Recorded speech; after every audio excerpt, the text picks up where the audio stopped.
I'm a feminist, but I do wax my legs. For years, my mum told me I shouldn't because, in her words, no one can see this hair on your leg, Jennifer. Okay?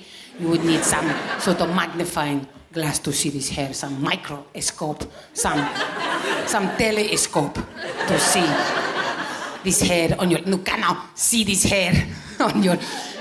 You could see it from 40 feet. There's no... I'm half Spanish. I'm a hairy woman. To be honest, I could have been an extra for Gorillas in the Mist. I mean, I'm that hairy.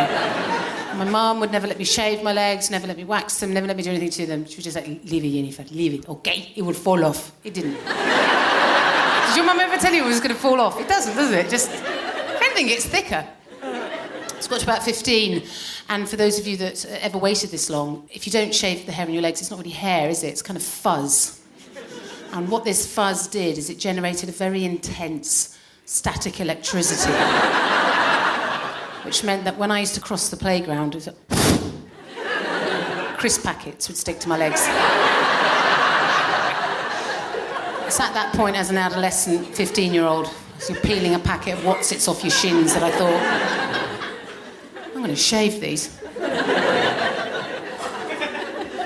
And I did. I'm a feminist, but I haven't yet seen the film Suffragette. But I did find the time to see 50 Shades of Grey. Did you? I did. I can only assume it's appalling. How appalling is it? Oh, it's so bad. I couldn't... Well, the thing is, I wanted to know what happened and I couldn't read the book because the prose was so bad. But... Oh, well then definitely watch the movie. It's so bad I can't read it. I must watch it. Well, sometimes the prose can be bad, but the visuals can be good. Right. It's more, I just don't want to read, oh, she walked across the room to see him and then he looked at her darkly, like Christian Grey does. But put that on screen, dynamite. Not so much. I'm a feminist, but after a gig, when a bloke came up to me and said, I thought you were really funny. I don't usually find women funny. Can I buy you a drink? Instead of saying, what? You mean a woman's never made you laugh? What, your mum, your sister, your aunt, your cousin, a friend? What, you don't find women funny because women aren't funny because a woman's never made you laugh? Is that right, fella? Well, what, you're in your 30s and a woman has never made you laugh? What, until now, this moment today, this 20 minutes was the first time a woman has ever made you laugh? Is that right, fella? Is it? Instead I said, I'd love a glass of Pinot, thank you.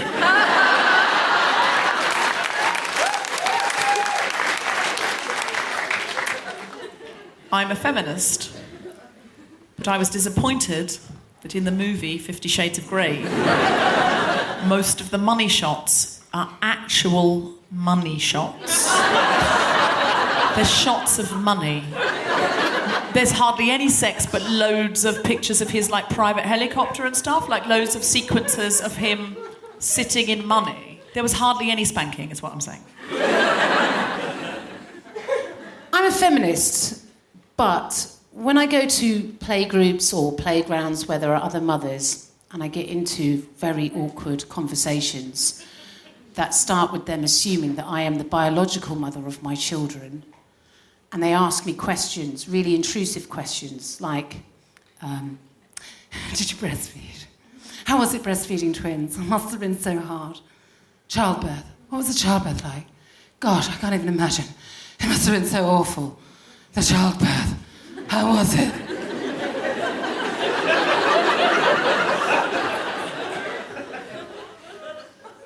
I say, it was easy, actually. Just slipped out. 10 minutes tops. Bye.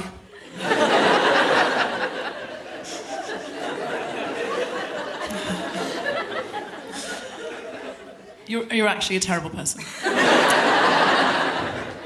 I'm a feminist, but I will probably see 50 Shades of Grey Part 2, 50 Shades Darker or 50 Shades Shitter or whatever it's called, on a plane, but I promise if I do to also watch Suffragette and Suffragette 50 Shades Votier. You're a good woman, Deborah. I am a good woman. You are I'm a good woman. Live from the Dancehouse Theatre in Manchester, the Spontaneity Shop presents The Guilty Feminist with Deborah Frances-White and guest co-host Jen Brister and very special guest Kate O'Donnell, talking about male privilege.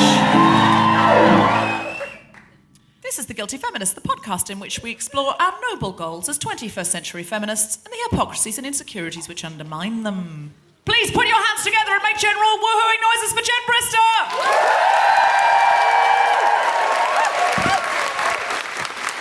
I think we can all agree men have the greatest privilege of all in lots of ways, don't they? Because they're allowed to age.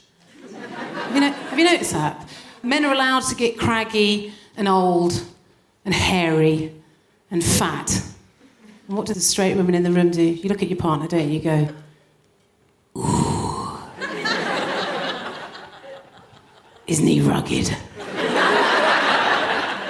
He's so sexy. Look at that porn. She hasn't seen his dick since 1983. Ooh.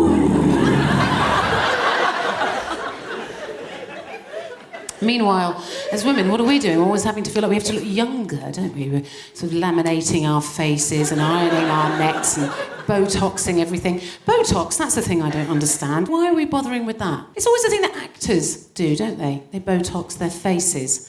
Why would you paralyse the one part of your body you need in order to do your job properly? What is that about? I'm happy and sad and angry. Tell your face, love, because no one knows. Can you imagine boxers Botoxing their arms? It'd be shit. I don't think as women we should try to look younger anymore. I don't think we should buy into that. I think we should just look good for our age. You know what I mean? I don't want to look younger than my years of 42. I'm going to say it out loud. I've said it there. Now you know. I just want to look good for 42. Yeah? Now, I don't know, maybe because it is I'm a big old leser, but I see you ladies. Oh, I see you, yeah? And I see women that are certainly my age and older, and I sometimes I notice women, like in their 50s, 60s and 70s, women that really look after themselves. They look elegant and beautiful. They don't look younger than their age. They just look really good for their age. And you just look at them and you think, my God, you are gorgeous. My God, you are beautiful. I hope that when I get to your age, I look as good as you. Yeah? And then you look at their husbands, don't you? And you find yourself thinking, oh! What the hell's happening there, fella? Look at your wife, she's absolutely stunning. The least you could have done is shaved your fucking ears.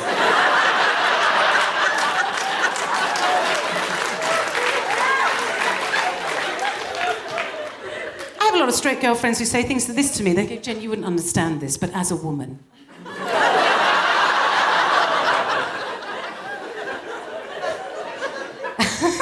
You wouldn't understand this, but as a woman, it's really hard because when you hit middle age, you become invisible to men. And how can I have any sense of self-worth if when I walk into a room, a man doesn't notice me? How can I augment my self-esteem if a man I find physically repulsive doesn't notice me when I walk in the room? How can I have any sense of agency, Jen, if a man that makes my fucking skin crawl doesn't want to fuck me? And obviously I really feel for my friends. I really do. I don't actually have that problem because I actually suffer from a condition. A lot of gay women suffer from this condition, and it actually gets worse as you get older. But I'm man blind, so I can't see you people. I can hear you.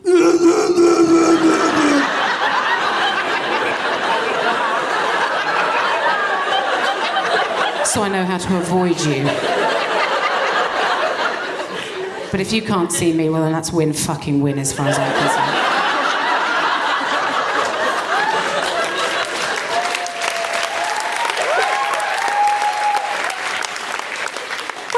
ladies on the television. I want to see more women, my age and older on telly. I mean, it's not unusual, is it, to see sort of some haggard old man with some young woman as a sidekick. I miss Moira Stewart. Do you remember Moira Stewart? The millennials won't know about Moira, but we remember Moira. We remember Moira and we miss her. Yeah, she was also a very beautiful woman. Yeah, she hit 50 and the BBC went, "Begone, witch. Begone. Your aged face doth offend us."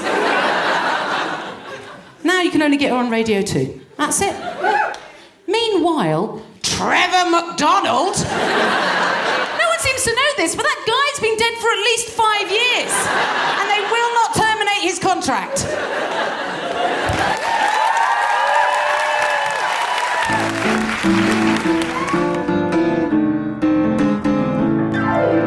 We've only got time for an incredibly quick challenge, so it's male privilege. I earlier rang today to see if there were any tables at restaurant in London, and we're going to have to edit out where we're ringing. And they said for lunch tomorrow, and they said no. So I'm now going to ring up on behalf of a man. Now you have to be really quiet, and you cannot laugh. I have to step away from the microphone so I'm not amplified, so they don't know what I'm doing. Okay. I'm going to try. Oh, I must disable airplane to call. Okay. Fair enough. That doesn't matter if you're a man or a woman. Or you're not binary. If you've got it on airplane, it's not going to work. That's not sexist, it's just technology.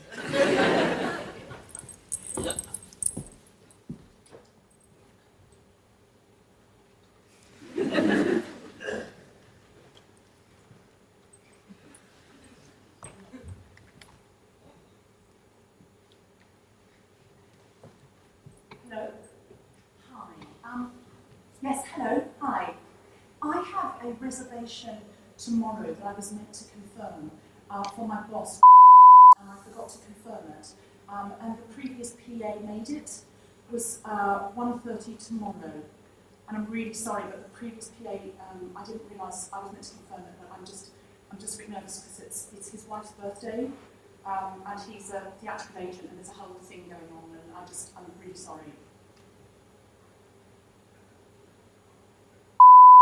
Just for 2 at 1:30 tomorrow. Oh shit. Okay, I was meant to do it. Is there anything you can do for me?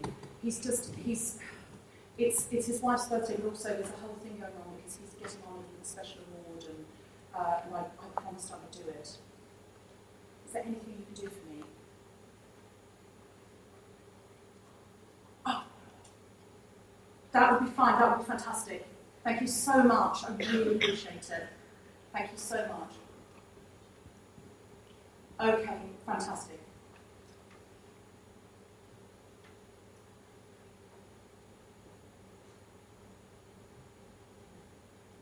Okay, you wanted details, so I hung up.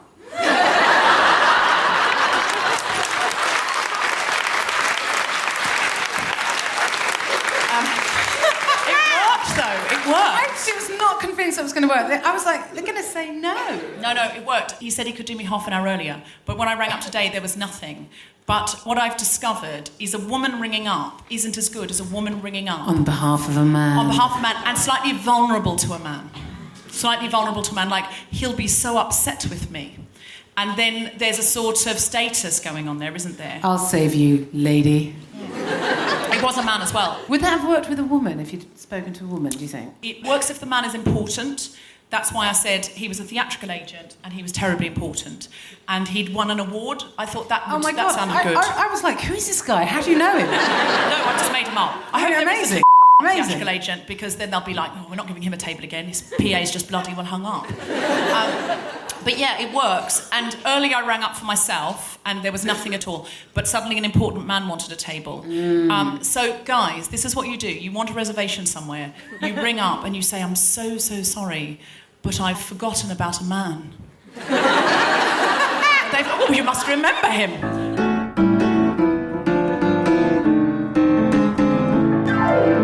Please, welcome onto the stage the wonderful Deborah Frances-White! Just out of interest, has anyone here lived without running water? Anyone lived? Yes? Where did it happen? Trevara in a tiny village in where? Italy. How long did you not have running water for? 6 weeks. And did you appreciate it more when you came back?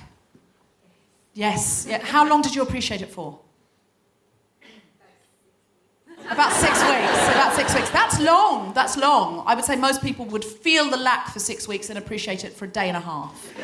Anybody else lived without running water? Yes? I did about A week and a half. Where were you? I was in Thailand, sort of going through all the little rural villages. Thailand on a gap year?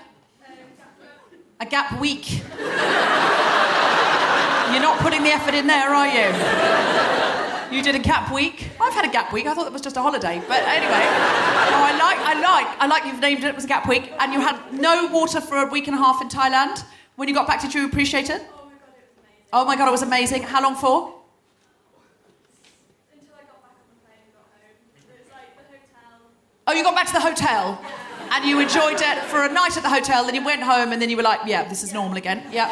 Anybody else? Anybody else lived without water to shout out? 3 days. 3 days, where were you? We were having building work. Having building work done. Well, it's a delightful and less glamorous contribution. You were having building work done. Did you appreciate it when it came back on? Till the end of the shower, yeah. Till the end of the shower. Absolutely, this is what people are. Now, here's the thing. Because we have all had running water all our lives, and there doesn't seem to be anyone who's had it not long before, these sort of short periods, we are all entitled to water.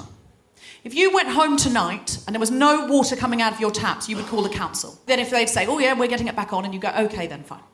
And then if it wasn't on in another 24 hours, you'd ring the council crossly at that point, right? And the next day, if it still wasn't on, you'd be tweeting about it. Because that's how we deal with things now. Tweet about them until they get fixed. At no point would you just go, well, we just don't have water anymore. Does anyone have a jug? I guess we'll be walking down to a river. I guess that's how we live now. At no point! Do you know why? You've had water all your life. And inclusion is a lot like water. There are men who have been included in every room they've ever been in. Now, not all men, but some men have been included. Let's be clear, some white straight men, not all white straight men. Some white straight men have walked into rooms and immediately been bullied and had to leave. Not every white straight man can walk into every room, but every room has a white straight man in it. Not every literal room, but every room of influence. Jen, when you go home tonight, check under the cupboards, look under the bed, I'm telling you, there'll be one there. Every room of influence. And that is why you see an entitlement with some white straight men, not all, but some white straight men, hashtag not all men, but some white straight men feel entitled to inclusion in every room they're in. I have seen posh white men in investment banks in the City of London walk into the wrong room, look around and just go, well, it's the right room now because I'm in it. And they've started telling somebody in that room how to do their job. They've interrupted a conversation going, yeah, you don't want to be doing that. And I've looked at them and gone, you couldn't even find the right fucking room. In what world do you think you're an expert in this conversation? But here's the thing, guys. That's what entitlement is. Entitlement is the residue of privilege.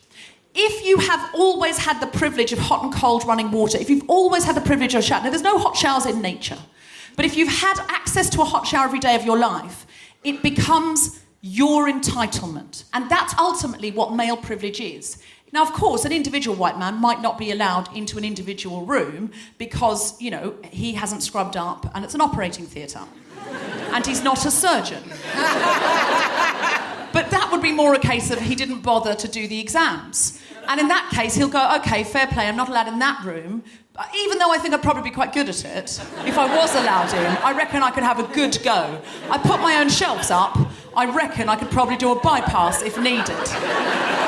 But they will kind of go, OK, fair enough, I'm not allowed in that room. But people like me, people of my kind, people with my most obvious identifying signifiers, people like me are always allowed in rooms like that. So it's all right, because there's one of my guys in there handling it. And often people will say, well, women, you should be more confident. Who's been told that as a woman, or as women in general, we should be more confident? Just go, yay, if you have. Yay. Okay, great. But it wasn't a happy yay, was it? It was like, well, people always tell me I should be more confident. But here's the thing, guys. Confidence is the product of our experience. And someone once told me that she lived in Bolivia, and in the area she was never sure if she was going to get water. So she'd turn on the tap, and some days there'd be water there, and she'd turn on the tap, and other days there wouldn't be water there. So she'd go over to the tap like this. Is there going to be any water? Yay, water today. Is there going to be water? No. Oh, well, no water today. And that's what she was used to. I think women and confidence and inclusion are like that. I think confidence is the product of our experience.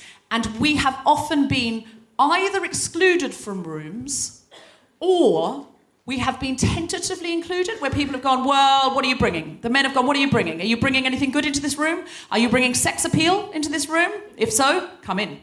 Are you bringing a sort of whimsical humour that I might enjoy sort of once every 12 to 15 minutes? If so, yes, fine.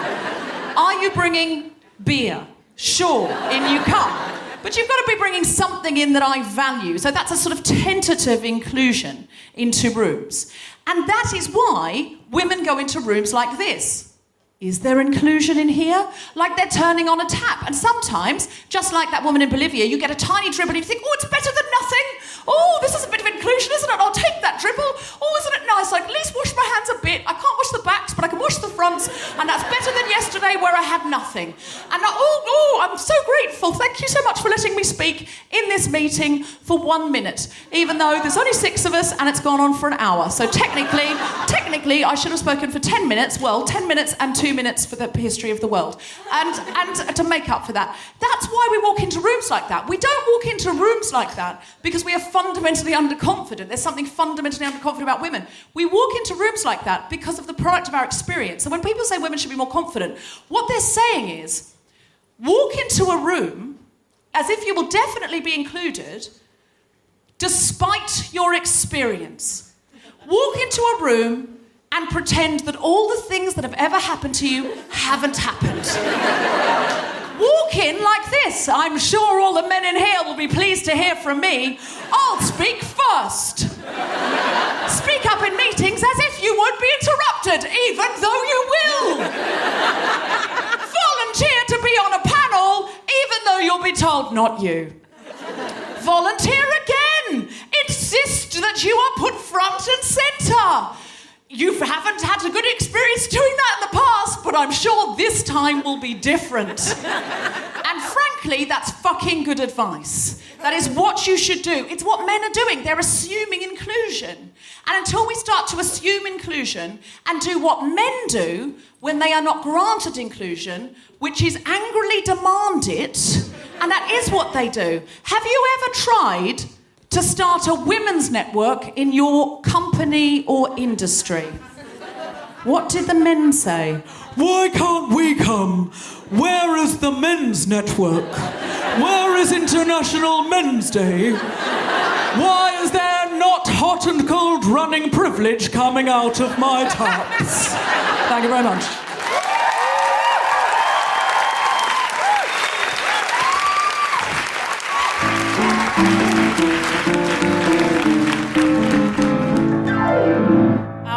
Is an actress here currently in 12th Night, which is about to open at the Manchester Royal Exchange. And she also has a theatre company called Trans Creative. Please put your hands together and make excited woohooing noises for Kate O'Donnell.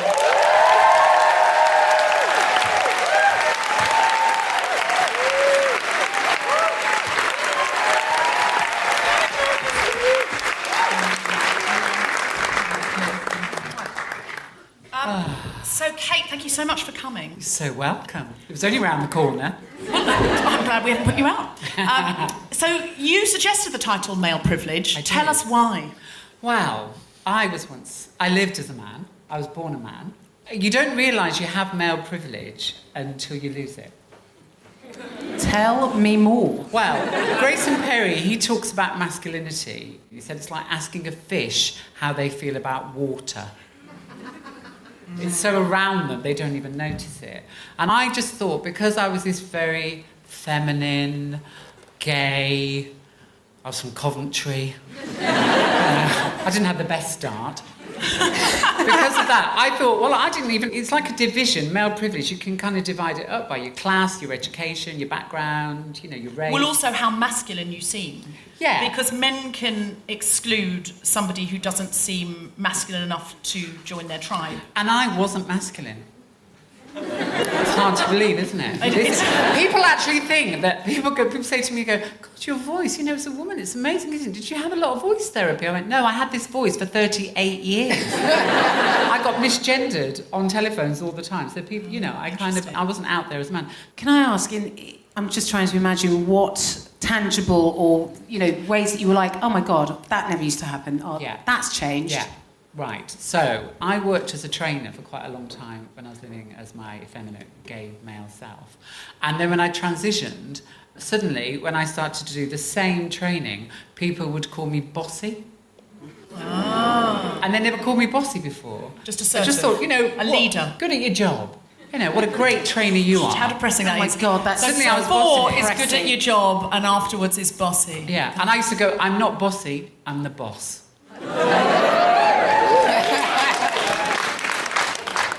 And then also the other thing that I really discovered that is most disappointing, I love cake.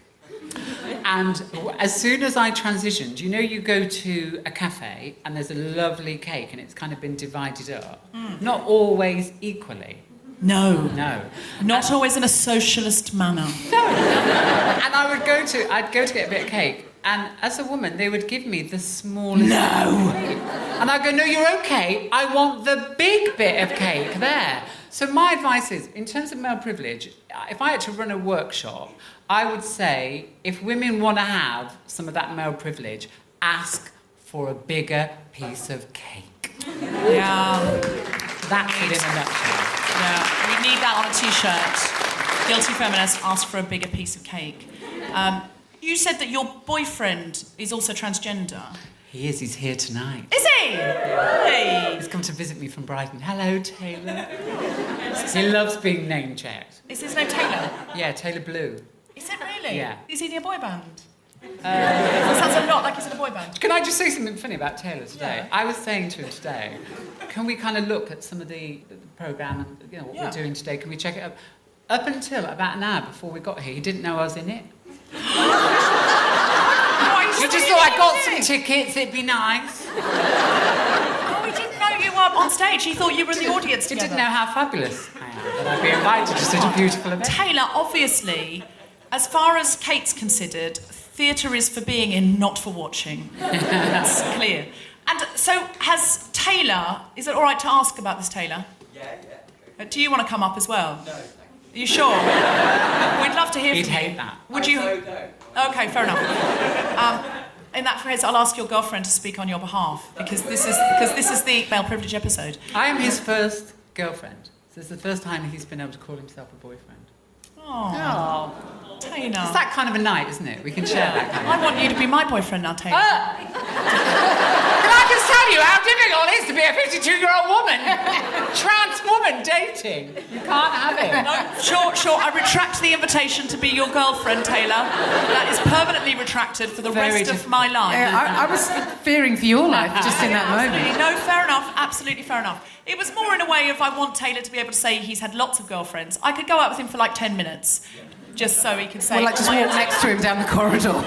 You're mine now. No, it wasn't predatory, it was charming. Although if you have to say that... There's always a question mark, isn't it?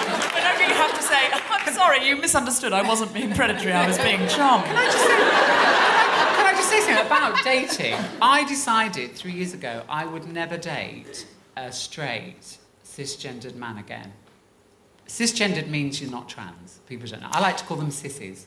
Why did you make that decision? I couldn't bear it. I went out with one for 8 years because I went out with gay men, lovely, but I wasn't a gay man, so I had to stop doing that. And then after you've had, I had surgeries, it wasn't going to work, me going out with gay men, but I really missed that equality. I felt like I was kind of meeting them somewhere. And I went out with a straight man for 8 years. And I struggled with that. What was it about the experience? Most things. I was suddenly, the only thing that, like his mum, the only thing she used to ask me was, I was 40 when I went out with him and he was 30. And she'd say, so you've never been married? I go, no. You don't have any children. And it was like I'd failed as a woman. And in the end, my boyfriend... Mother-in-laws can be different. In the end, my boyfriend had to say, she can't have children. She's got something up with her tubes. That's how we got over that one. Wow. Do you find that Taylor's experience is different from when he was presenting as a woman to now? Yeah, totally. He's gained male privilege. I want to hear about that. Yeah, I really want to hear. To be honest, just talk. He said to me that people now listen to him more. I would so want to be a man Yeah. for that. And actually, can I just say, he's got a new cleaner, right? I have a cleaner. He has a cleaner, right? His new cleaner makes his bed and folds up his underpants, whether they're clean or dirty. Yeah. I have never had that experience of a cleaner. That's interesting, isn't it? That somebody... Is the cleaner a woman? Yeah. It's sort of the looking after, isn't it? That Yeah. men can't look after themselves, they need to be looked after and they need to be mothered. Yeah. Whereas probably a cleaner isn't going to pick up the dirty knickers of a woman off the floor and go, oh, I should fold them into That's a because we pile. don't leave our dirty knickers on the floor. True, actually. Do we? I hope not. I sometimes do. Okay, fine. There is something about the being listened to. I mean, I'm sure, Deborah, you can relate to this. When you do the job that we do, this is very different, by the way. I was getting laughs from you when I shouldn't have, frankly. I mean, I'm not knocking it. Keep it going. Keep it going, keep it going. But ordinarily, if you're doing a gig in a club setting, don't you find there's that first few minutes where they're like, oh, God, this will be shit. And you have to, like, in that moment, you have to steal it, you have to take it back, and you have to own it, and you have to grab them by the balls straight away. When you do any job, whatever it is, if you fail, it's not, oh, well, she just wasn't a very good stand-up comedian. It's like, well, all female stand-up comedians are now shit because I've seen one and she wasn't very good. We do tend to be judged on our gender a lot more quickly. If a man is crap, it's just like, that guy's crap. If a woman's crap, it's like, all women are crap. Yeah. And we're always representing our gender the whole time. And it's because we're quite new in the workplace. We've only been really in the workplace for about 100 years. We have. That's quite new. It's quite new because they did the 10,000 years before that. I don't know that most men are aware of the 10,000 years before, are they? I mean, I don't Yeah, but it's structural. It's societal and structural, though, isn't it? It's sort of like banks, investment banks are created for and by men. So women have to fit in. So what I think of it is like this. Men's feet, in general, are bigger than women's feet. That is a trend. It's not an absolute. I've got bigger feet than lots of men. Probably you. But in general, that's true. So if every woman had to work in shoes that were 3 sizes too big, like I say a woman had to run a Michelin-starred kitchen, but the shoes were like clown shoes, and she was tripping over, she'd be more uncomfortable than a man, than her male counterpart, even though he'd just run a Nando's. And what people will say is they'll go, well, he could wear those shoes. But the thing is, those shoes are right for him. They're not better shoes. Sometimes clowns wear big shoes, is what I'm saying. Do you know what I mean? And we're given the shoes. I know. We're given the shoes, and then we're told we're not doing as good a job, but it's because we're in pain and we keep stepping out of our shoes and we're tripping over, because that's the structure is created for men. Do you think that's true in the theatre? You've just started a theatre company. Yes, I have. Trans creative. Yeah, and it's really exciting because there was that gap. You know, I didn't feel like there was my story being told out there. And so, there are trans performers and there are trans artists, but we were very lucky. We've just got some money for 3 years to set up this trans company. It's really interesting where we're booked and how we're booked. And what's strange for me is about that whole thing, and it was kind of going into about how theatre works and how that's structured. Like, when I started to get funding or get my work put on, people would be like, yeah, it's because you're trans. You got that funding because you're trans. It's like, no, actually, it doesn't work like that. You don't just fill in an application form for funding and go, I am trans. You know, it doesn't work like that. You have to kind of have something to offer and a product. So I've been really interested in that and trying to be, our idea is to be trans positive, because there's a lot of stuff out there about being trans, but it's about, is it trans positive? There's a lot of narratives that aren't trans positive. So that's the kind of thinking behind the theatre company. But it's really interesting because I've switched gears for 12th Night. I play the fool in 12th Night, typecast. And what's interesting about that, that's normally played by a man. So they've recast it as a woman. And the director, Jo Davis, did that on purpose. She recast a few of the female characters because the gender gap is quite massive. It was written 500 years ago. But it still sounds like it's still there. So But a lot of it's also about women dressing up as men and it's playing with gender. It's amazing. It's literally like gender bending. Viola, or she's now been called Viola, she arrives in Illyria and she decides, very wisely, she's vulnerable, to dress like a man, to get some power. To get some male privilege. Yeah, she decides to be a eunuch, male. So it's an interesting choice of male, but that's what she goes for. But she probably does that to sexually protect herself. Yeah, she's smart. And actually, as part of the research, a few of the female cast members, we did a drag king workshop. So we all dressed up like men and went out for the night. And people said to me, oh, you're going to find that really easy, aren't you? I couldn't find the man.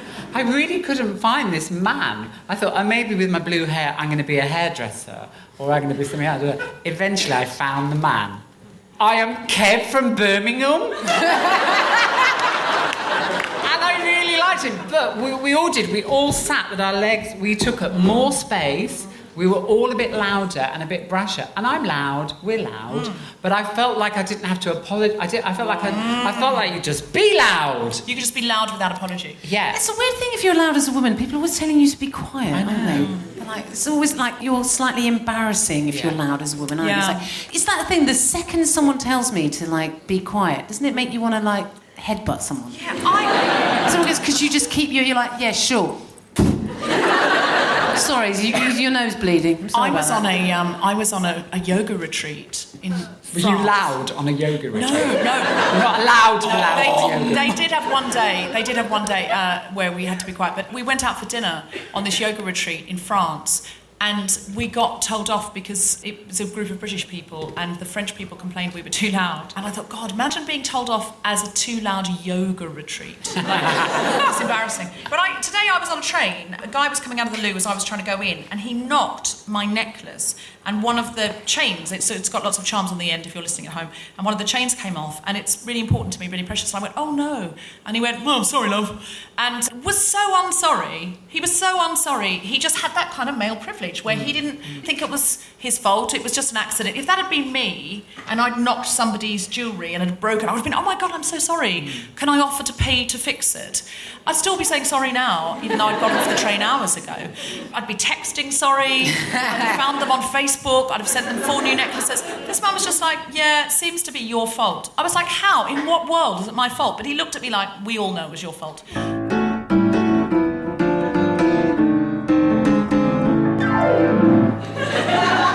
To ask a question about male privilege or anything else you've got on your mind that's burning. Hi, you were talking about how we should infiltrate the spaces and go into them and start working them. Is that the best way to go forward, or as for myself, a white cisgendered woman, should I be kicking up a fuss and saying, look, you need to be including more people, or should I try and infiltrate it as it comes? Well, I mean, you might be talking to the wrong person here. I'm all for overt, but actually I'm working with the director that we're working with, Jo Davis. She's so calm with it. She does probably that low voice thing, and I'm learning a lot from that. I think there's a power in the delivery. Use whatever you've got. If you're funny, use your humour. If you've got long legs, just kind of stride around with them a lot. Do you know what I mean? I think if you've got blue hair, just use whatever you've got. If you're really smart and quick and you know loads of facts, use all your facts. Like that. Go in with facts. Do you know what I mean? Or if you know a really good recipe for something, just go in, hi, I made the most amazing meal last night, you wouldn't believe it. And I've just ordered a massive bit of cake. Sit there eating a really big bit of cake and give them small bits of cake. That might work. I don't know. Just a few ideas. Kate's voted for avert. Every time.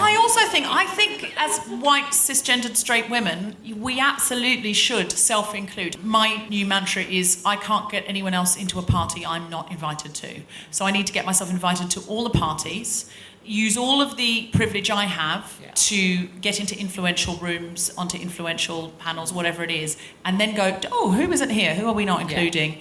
And actively include.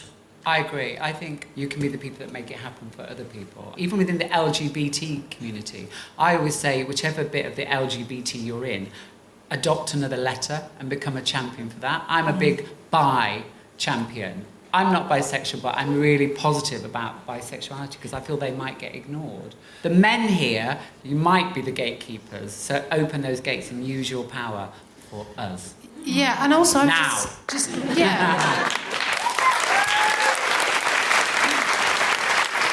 There's a man in the front row who's not clapping. Why not? Why were you not clapping? Is it just too much effort? It's just you were just like, yeah, I agree. They'll know I agree. I'm in the front row. No need to clap. I was thinking about what you guys were saying. You were thinking about something else, weren't you? Were you thinking about football, or were you? No, sorry. Absolutely not. No, absolutely not. Genuinely, what do you think about male privilege? Do you feel you have it? I'm learning in recent years that I probably do have it. And I hate it, to be honest. I do.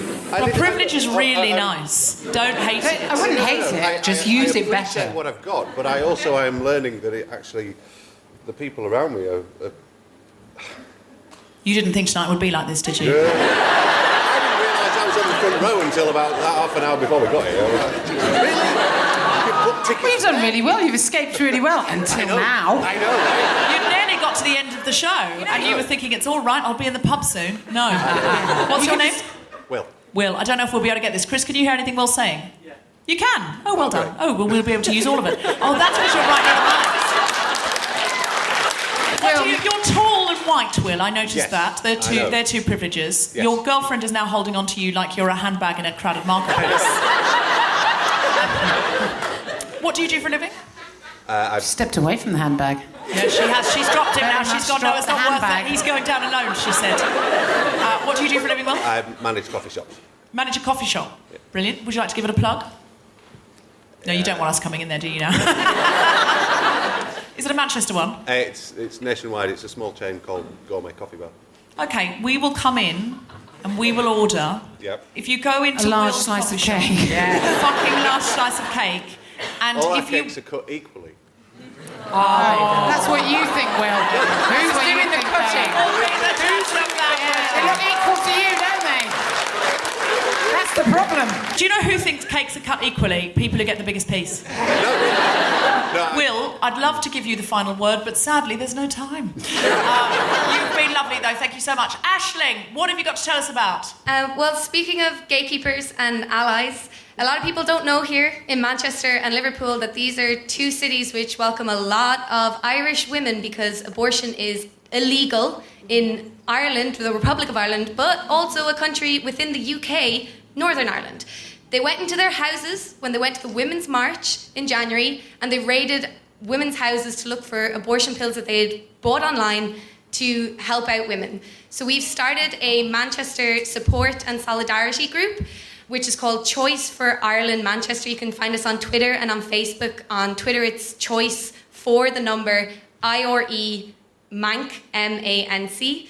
And if you think that you can't do much in Manchester for something that's across the sea or Northern Ireland, just remember that grassroots movement in the LGBT community in Ireland and in the Irish diaspora, so New York, England and Australia, led to Ireland being the first country by national referendum to allow gay marriage. So this is something that we can do as long as we all try. So we're trying to repeat that we want a grassroots movement to swell and to force the Irish government to have a referendum and repeal the constitution, which at the moment just does not allow abortion at all, to the point where a woman was kept on life support when she was brain dead so that she could be a vessel for her baby.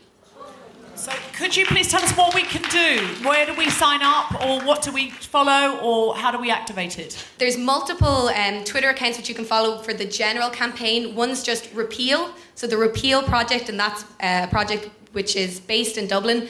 The Abortion Rights Campaign is another project based in Dublin. But for here in Manchester, we're going to be organising table quizzes, meetings. We're going to be on the Solidarity March, which is in Piccadilly Gardens and Albert Square on the 20th of May. And we're going to have sign-making party before that so that we can make Repeal the 8th signs, which is the 8th Amendment of the Constitution in Is Ireland. there a Facebook page that all these guys can sign up to? Yeah, it's called Choice for Ireland Manchester. Choice for Ireland Manchester. Please, everybody sign up. I'm in. If you're listening at home, sign up, because that sounds truly horrendous that they're raiding women's properties when they're at marches for abortion pills. That's horrible. So can we have a big round of applause for Aisling for speaking up?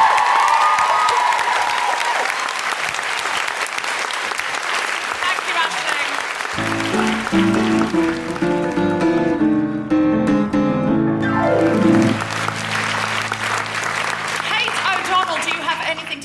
got loads to plug. So, 12th night at the Royal Exchange in Manchester.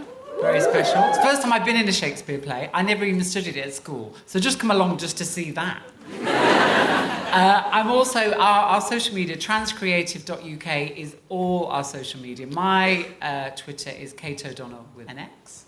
Also, I've got a new show called You've Changed. I like to take insults and turn them into shows. My last show was called Big Girl's Blouse, which is what my dad used to call me. And this show, somebody, when I transitioned, started doing performing, they said, do you know, you've changed. And I thought, I use that for the name of a show. So that's going to go to Edinburgh at the Summer Hall in Edinburgh. Wonderful. Do you have any I'm a Feminist parts? I'm a feminist, but I did remortgage my house and spent over £25,000 on a new nose, some tits, and a designer vagina. Jen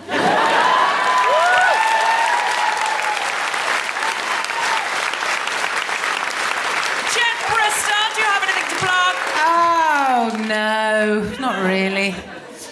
I'll be doing my show, the other one, at some point, but they haven't given me the dates, so I can't give them to you. But just know that that will be happening at some point. We will. Okay, I would like you all to listen to Global Pillage, which is my diversity-based comedy panel show. Jen and Kate, would you please both be on my diversity-based comedy panel show? It's called Global Pillage, and it's about cultural diversity. 2 teams of comedians versus the hive mind of the audience. So the audience get to play. It's really fun. It's sort of like idioms and stuff. If we bring it to Manchester, will you all come? Yeah! If you'd like to listen to it, you go to globalpillage.net, and it's like Would I Lie to You, one of those shows, except we let women play.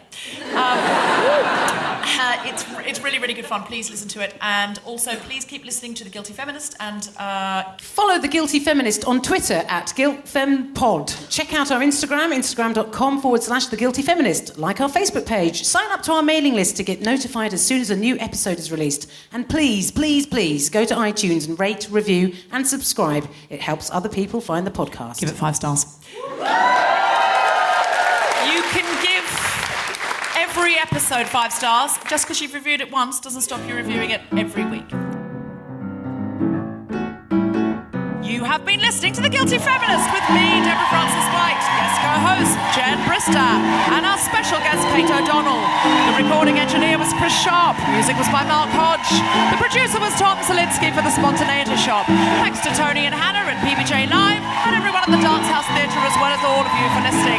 For more information about this and other episodes, visit guiltyfeminist.com. Oh, I was just going to say... there's something conspiratorial happening behind me. Sorry, it's a technical matter. No, I was just going to say... Are you having an affair with him? Well, it's very blatant so. if you are. I am shagging him. I am shagging him, but I've been married to him for many years. Oh, fine! So. That's Well fine! done, very intuitive you picked that up. I wasn't sure! God, Tom, that sex appeal that you carry around with you everywhere you go. I thought he's very keen running on stage, flirting with you. We've been married for a long time. There's very little flirting. He did hover for a little bit too long.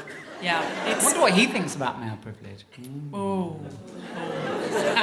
Zielinski, do you have anything to say about male privilege? No. Good, Paul. See, that's good. Very wise, He's not Tom centering Zielinski, himself. very wise. Yeah, not centering himself.